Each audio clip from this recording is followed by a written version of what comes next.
కురుక్షేత్ర యుద్ధం ముగిసిన తర్వాత హస్తినాపుర రాజ్యానికి పట్టాభిషిక్తుడైన ధర్మరాజు పరిపాలనలో ప్రజలు ఎంతో సుభిక్షంగా ఉన్నారు.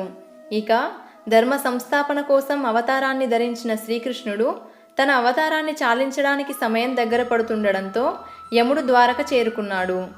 యముడు ఇదే విషయాన్ని గుర్తు చేయడానికి శ్రీకృష్ణుడి దగ్గరికి వెళుతూ ఉండగా ద్వారానికి ఎదురుగా ఉన్న ఒక చెట్టు తొర్రలోని ఒక చిలకను చూసి చిన్నగా నవ్వి లోపలికి వెళ్ళిపోయాడు.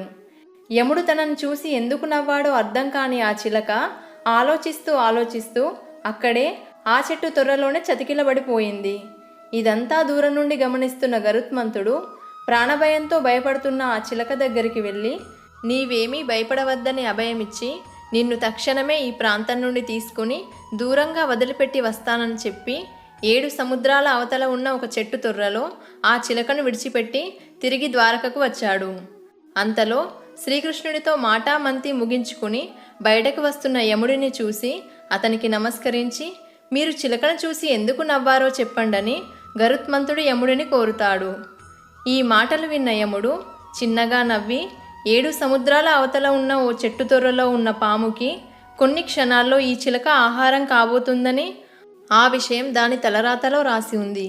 అది చదివిన నాకు ఇప్పుడు ఇక్కడున్న ఈ చిలక 7 సముద్రాల అవతల ఉన్న చెట్టు తొర్రలోకి ఎలా చేరుకుంటుంది, అది ఎలా సాధ్యమని అనుకుని ఆ చిలకను చూసి నవ్వానని యముడు గరుత్మంతుడికి సమాధానం ఇచ్చాడు.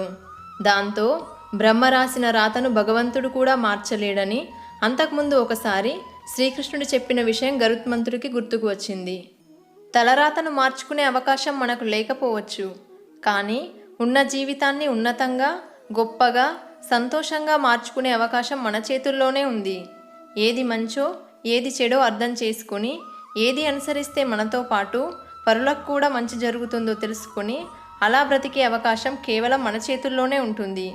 నా తలరాత ఇదే అని బాధపడుతూ ఉండడం లేదా ఇంకొకరిని నిందించడం అనేది చాలా పెద్ద తప్పు. మనకు తెలిసి ఎవరికీ హాని చేయకూడదు. ఎవరి కడుపు కొట్టకుండా కుదిరితే ఇతరుల కడుపు నింపే పని లేదా అది దొరికే దారిని చూపించాలి. జై శ్రీకృష్ణ. ఈ వీడియోపై మీ అభిప్రాయాన్ని కమెంట్ చేయండి.